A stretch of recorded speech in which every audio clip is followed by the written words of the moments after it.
Hello friends, विकल्प commerce institute की तरफ से मैं प्रोफेसर कुश शर्मा आज इकोनॉमिक्स के एक टॉपिक के ऊपर हम डिस्कस करने वाले हैं, जिसके बारे में हमने अपने इनकम टैक्स के लेक्चर में भी बोला था कि हम जल्दी एक इकोनॉमिक्स के ऊपर भी इंटरेस्टिंग टॉपिक के ऊपर एक लेक्चर लेकर आने वाले हैं। तो टॉपिक का नाम तो आपने इस वीडियो के टाइटल में पढ़ ही लिया होगा, फिर भी हम टॉपिक के टाइटल के ऊपर ना ध्यान देते हुए हम एक स्टोरी के थ्रू पहले एक स्टोरी समझ लेंगे और उसके थ्रू हम ये टॉपिक समझने वाले हैं कि हमें कौन सा टॉपिक पढ़ना है। तो चलो हम स्टोरी की तरफ जाते हैं। एक स्टोरी है जिसमें दो भाई है। उन दो भाइयों के बीच में एक बर्गर पार्टी के लिए डिसाइड होता है, उसके लिए वो कन्वर्सेशन करते हैं। तो देखते हैं उनका क्या कन्वर्सेशन है, वो क्या डिस्कस करते हैं। तो एक भाई बोलता है, let's get a burger party. और second, do you have a money? No. Then what to do? Come on, let's go to mama. तो अभी दोनों भाइयों के बीच में डिस्कशन होता है कि उन्हें बर्गर पार्टी करनी है, पर उनके पास पैसे तो नहीं है। तो अभी पहला भाई बोलता है कि अब क्या करें, तो वो जाते हैं उनके मामा के पास। फिर मामा के पास गए, मामा एग्री हो गई और मम्मा ने टर्म्स एंड कंडीशन रखी, हाँ अपन बर्गर पार्टी करेंगे, पर आज आप होमवर्क अच्छा कर लीजिए और कल स्कूल से आते आते अपन बर्गर पार्टी करेंगे। तो नेक्स्ट डे स्कूल से आते आते मम्मी ने जैसा प्रॉमिस किया था, बच्चे आए और उन्हें मम्मी रेस्टोरेंट में लेके चली गई। वो रेस्टोरेंट में आ गए और बर्गर पार्टी शुरू हो गई। अभी बर्गर पार्टी थी तो there is no limit for burger, party है भाई, कितना भी खाएंगे। तो डिसाइड हुआ कि पार्टी है, बर्गर तो खाएंगे, बट उसे हम काउंट भी करेंगे कि हमने टोटल कितने बर्गर खाए। और दोनों भाई के बर्गर बहुत फेवरेट थे, तो इसके लिए उन्होंने बर्गर ऑर्डर करना शुरू किया। तो फर्स्ट बर्गर ऑर्डर दिया, पहला बर्गर आया, दोनों भाई ने उसे मिलकर खाया और काउंटिंग में लगा दिया। अभी बर्गर काउंटिंग में इधर लगा दिया, हमारा बर्गर नंबर 1। उसके बाद दूसरा बर्गर आया, उसे भी दोनों भाई ने मिलकर खाया और उसे यहाँ नीचे काउंटिंग में लगा दिया। उसके बाद तीसरा बर्गर आया, दोनों भाई ने तीसरा बर्गर भी खाया और उसे भी काउंटिंग में लगा दिया। उसके बाद चौथा ऑर्डर दिया, चौथा बर्गर भी आया, उसे भी खाया और काउंटिंग में लगा दिया। ऐसा 5, 6, 7, 8, रुको अभी गिनती बाकी है, काउंटिंग करते जाओ, 9, 10। अभी 10 पे दोनों भाई हो गए थे, बस अब बहुत बर्गर खा लिए। पर फिर भी एक लास्ट बर्गर उनकी मम्मी ने भी बोला कि नहीं अब तो बर्गर खाना ही पड़ेगा। तो एक और लास्ट बर्गर, बर्गर नंबर 11, वो भी उन्होंने मंगाया, उससे भी खाया और लास्ट बर्गर को काउंटिंग के लिए खड़ा कर दिया। तो ऐसा दोनों भाई ने मिलकर 11 बर्गर खाए। कितने? 11 बर्गर खाने के बाद दोनों भाई की आंखें लाल, बर्गर से छिड़ गए थे दोनों की, अब बर्गर जल्दी नहीं खाएंगे। तो आपने टॉपिक का टाइटल तो पढ़ ही लिया और फिर भी आपको ध्यान में आएगा कि हमें कौन सा टॉपिक पढ़ना है, जिस टॉपिक का नाम है law of diminishing marginal utility. हमारा इकोनॉमिक्स का पहला टॉपिक है जिसका नाम है law of diminishing marginal utility. So इस टॉपिक में दो इंपॉर्टेंट वर्ड्स है जो है मार्जिनल और यूटिलिटी। तो अभी law of diminishing marginal utility के तरफ जाने से पहले हम दो ये मार्जिनल और यूटिलिटी, ये दो वर्ड समझ लेते हैं फ्रेंड्स कि what do you mean by utility. ये यूटिलिटी मतलब क्या है? Utility is a term in economics that refers to the total satisfaction received from a consuming goods और सर्विस। यूटिलिटी मतलब क्या? इन इकोनॉमिक्स टर्म्स में हम जो भी गुड्स और सर्विस कंज्यूम कर रहे हैं, उस कंजम्पशन के ऊपर हमें जो सेटिस्फैक्शन मिलने वाला है उसे हम यूटिलिटी बोलेंगे। और नेक्स्ट है मार्जिनल। तो what do you mean by marginal? The addition made to the total. जो भी हम टोटल काउंट करेंगे उसके अंदर जो भी एडिशन होता है उसे बोलेंगे मार्जिनल। तो ये दो हमारे वर्ड थे, एक यूटिलिटी और सेकंड मार्जिनल। अभी कोई भी लॉ पढ़ते टाइम फ्रेंड्स उसमें कुछ अजम्पशंस होते हैं। तो हमारा सबसे पहला अजम्पशन है कि consumer good is a standard one. जो भी हम कंज्यूमर गुड कंज्यूम करने वाले हैं वो एक स्टैंडर्ड यूनिट में होना चाहिए। तो उस स्टैंडर्ड उसका कुछ तो भी यूनिट में हम एक स्टैंडर्ड यूनिट होना चाहिए। नहीं तो एक कभी हम छोटा चम्मच ले रहे हैं उसके बाद एक ग्लास भर के पानी पी रहे हैं तो कभी ड्रॉप से पानी पी रहे हैं, तो ऐसा नहीं होना चाहिए कि आप जो भी कंज्यूम करो या फिर आप जो भी खाओ। अभी हमारा एग्जांपल बर्गर का था, तो अगर आप बर्गर खा रहे तो पहले मिनी बर्गर मंगाया, फिर जंबो बर्गर मंगाया और या फिर नॉर्मल बर्गर मंगाया, तो ऐसा नहीं चाहिए। एक नॉर्मल साइज, एक स्टैंडर्ड साइज होनी जरूरी है। ये हमारा पहला अजम्पशन है। सेकंड अजम्पशन है the utility is measurable can be express in quantitative terms. मतलब हम जो भी यूटिलिटी हम काउंट करने वाले वो क्वांटिटेटिव टर्म्स में होने चाहिए। अभी क्वांटिटेटिव टर्म में मतलब क्या, उसके हम कुछ तो भी क्वांटिटी में मेजर करने वाले, ऐसा उसे अज्यूम करना है। जनरल ने तो सेटिस्फैक्शन को आप क्वांटिटी में मेजर कर ही नहीं सकते, बट हमारा सेकंड अजम्पशन क्या है कि यूटिलिटी है क्वांटिटेटिव टर्म्स में मेजरेबल है। थर्ड पॉइंट है the consumer taste and preferences remain same during the period of consumption. मतलब जब हम बर्गर खा रहे थे तो हमारा टेस्ट और हमारा प्रेफरेंस ये दोनों सेम होने चाहिए। नहीं तो टेस्ट मतलब कभी बर्गर स्पाइसी मंगा लिया, कभी मीडियम मंगाया, तो कभी पूरा फीका मंगाया, तो हमारा टेस्ट चेंज नहीं होना चाहिए। और प्रेफरेंस में बर्गर कभी चीज़ वाला लेंगे या कभी सिंपल लेंगे, कभी पालक बर्गर लेंगे, ऐसा नहीं होना चाहिए। हमारा प्रेफरेंस और हमारा टेस्ट दोनों सेम रहना चाहिए जब तक हम वो कंजम्पशन कर रहे हैं। नेक्स्ट अजम्पशन है must be continuity in A consumption. Burger जो हमने खाया वो must be in continuity consumption होना चाहिए, कि हमने बर्गर जो खाया वो एक के बाद एक ही खाया, ऐसा ही होना चाहिए। नहीं तो अभी एक बर्गर खाएंगे तो दोपहर को एक बर्गर खाएंगे, शाम को एक बर्गर खाएंगे, तो ये लॉ वहाँ पे अप्लाई नहीं हो पाएगा। नेक्स्ट है marginal utility of money remain constant. मतलब हम जब भी जितना भी पैसा खर्चा करने वाले हैं तो उस पैसे का वैल्यू उतना ही होना चाहिए। हमने जो भी मार्जिनल मनी, हमारी जो टोटल मनी में एडिशनल मनी होने वाला है उसका यूटिलिटी भी कांस्टेंट होना चाहिए। Next income and prices of goods remain unchanged during the period of consumption. मतलब हम जब भी कंजम्पशन करने वाले हैं तो हमारी इनकम और प्राइस ऑफ अ कंजम्पशन ये दोनों भी चेंज नहीं होने चाहिए। उससे क्या होगा फ्रेंड्स, अगर हमारी इनकम बढ़ गई या उसका प्राइस चेंज हो गया तो हम उसे परचेस, जो भी हमारा गुड्स है या कंज्यूमर गुड्स है हम जिसे कंज्यूम करने वाले, उसका क्वांटिटी चेंज हो सकता है। अभी समझो हमारा इनकम बढ़ गया तो हम ज़्यादा क्वांटिटी में उसे कंज्यूम करेंगे, या उसका प्राइस चेंज हो गया तो उसका as per law of demand उसका डिमांड कम या ज़्यादा हो सकता है। तो ये थे हमारे अजम्पशंस, 6 अजम्पशंस हमने देखे। तो लॉ पढ़ने के पहले हमने ये अज्यूम कर लिया कि ये सब चीज़ें होने वाली है। तो अब जाते हैं लॉ। अब law of diminishing marginal utility का लॉ क्या है, अब हम वो लॉ देखेंगे। The additional benefit which a person derives from a given increase in stock of thing diminishes with every increase in stock that he already has. The additional benefit which person derives from a given increases in stock।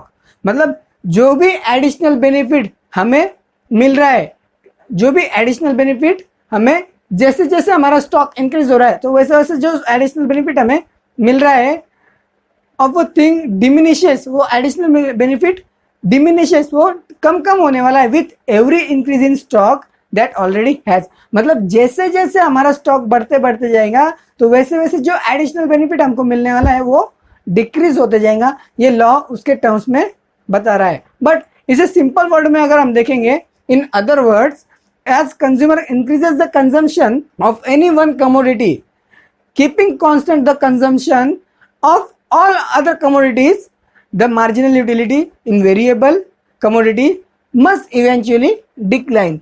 मतलब जैसे जैसे consumer उसका goods का consumption increase करेगा, constant increase करते जाएगा, सभी commodities को कांस्टेंट जैसे जैसे कंजम्पशन करता जाएगा तो मार्जिनल यूटिलिटी वो इवेंचुअली डिक्लाइन होते जाएंगी। जैसे जैसे हम कंजम्पशन हमारा बढ़ाते जाएंगे वैसे वैसे हमारी मार्जिनल यूटिलिटी डिक्लाइन होते जाएंगी। अभी मार्जिनल यूटिलिटी मतलब क्या, यूटिलिटी मतलब हमारा सेटिस्फैक्शन और मार्जिनल मतलब एडिशनल। तो जैसे एडिशनल हमारा जो सेटिस्फैक्शन है वो कम होते जाएगा। उसे हम अभी ये एक चार्ट, जैसे quantity of burger consume, total utility और मार्जिनल यूटिलिटी, इस 3 चार्ट से हम उसे, इस 3 कॉलम से हमारे इस चार्ट में हम उसे समझेंगे। जैसे कि अभी हमारा एक असम्पशन था कि हमारी यूटिलिटी जो है वो क्वांटिटी मेजरेबल होनी चाहिए, तो हमने उसे क्वांटिटेटिव मेजरेबल अज्यूम करके ही हमने ये एग्जांपल किया है। फॉर एग्जांपल जैसे हमने पहला बर्गर कंज्यूम किया, तो पहला बर्गर के साथ हमारी जो यूटिलिटी थी हमें 30 यूनिट्स की हुई, तो हमारा एडिशनल यूटिलिटी कितनी हुई 30। वैसे ही जब हमने सेकंड बर्गर ऑर्डर किया, तो सेकंड बर्गर में हमें सेटिस्फैक्शन जो था, जो हमारी टोटल यूटिलिटी थी वो हुई 50, बट एडिशनल यूटिलिटी कितनी हुई 20 की। हमें हमारी मार्जिनल यूटिलिटी जो हुई वो 20 की हुई, मतलब 30 से इंक्रीज कितना हुआ 20, तो 20 उधर आया। वैसे ही थर्ड बर्गर जब हमने कंज्यूम किया था, तो उसके साथ हमारी टोटल यूटिलिटी थी वो हुई 65 और मार्जिनल यूटिलिटी हुई 15। फोर्थ के साथ हमने जैसे फोर्थ बर्गर कंज्यूम किया, तो हमारी टोटल यूटिलिटी हुई 75 और मार्जिनल यूटिलिटी हुई 10। फिफ्थ बर्गर जैसे हमने खाया था, तो हमारी टोटल यूटिलिटी थी 83, एडिशनल मार्जिनल यूटिलिटी हुई 8। 6 नंबर का जब बर्गर खाया, तो हमारी टोटल यूटिलिटी थी 89 और एडिशनल जो मार्जिनल यूटिलिटी थी वो हुई 6। सेवंथ के साथ, सेवंथ जब हमने बर्गर खाया था, तो हमारी टोटल यूटिलिटी थी 93 और मार्जिनल यूटिलिटी हुई 4। 8 जैसे खाया, तो हमारी टोटल यूटिलिटी हो गई 96 और मार्जिनल यूटिलिटी हो गई 3। 9 के साथ भी हमने जैसे खाया, तो हमारी टोटल यूटिलिटी सेटिस्फैक्शन जो था हमें वो 98 तक चला गया और मार्जिनल यूटिलिटी हुई 2 पे। पर जैसे ही हमने 10 नंबर का हमारा बर्गर खाया, तो हमारा सेटिस्फैक्शन, टोटल सेटिस्फैक्शन में कुछ इंक्रीज नहीं होता, मतलब जितना सेटिस्फाई हम 9 खा के भी थे उतने सेटिस्फैक्शन हम 10 खा के भी हुआ, तो हमारा मार्जिनल यूटिलिटी हो गया 0। पर जैसे 10 पे दोनों भाई ने बोल दिया था बस, पर फिर भी उनकी मम्मी ने ऑर्डर किया था 11, तो 11 पे उनका क्या सिचुएशन था, जैसे उन्होंने 11 नंबर का बर्गर खाया, तो 11 नंबर के बर्गर पे उनका टोटल यूटिलिटी हो गया 94। ओ कम हो गया, हाँ, और मार्जिनल यूटिलिटी जी गया -4। 98 से कम हो गया, -4 किया तो वो हो गया 4। तो ये था हमारा बर्गर का चार्ट कि हमने जैसे जैसे ये बर्गर खाए, उस बर्गर के साथ हमारा टोटल यूटिलिटी कितना हुआ और मार्जिनल यूटिलिटी कितना हुआ। तो इस चार्ट, जो चार्ट हमने देखा उसके अंदर मार्जिन, टोटल यूटिलिटी और मार्जिनल यूटिलिटी के अंदर कुछ इंपॉर्टेंट रिलेशनशिप है, तो एक एक करके हम वो पॉइंट देखते हैं कि क्या रिलेशनशिप है।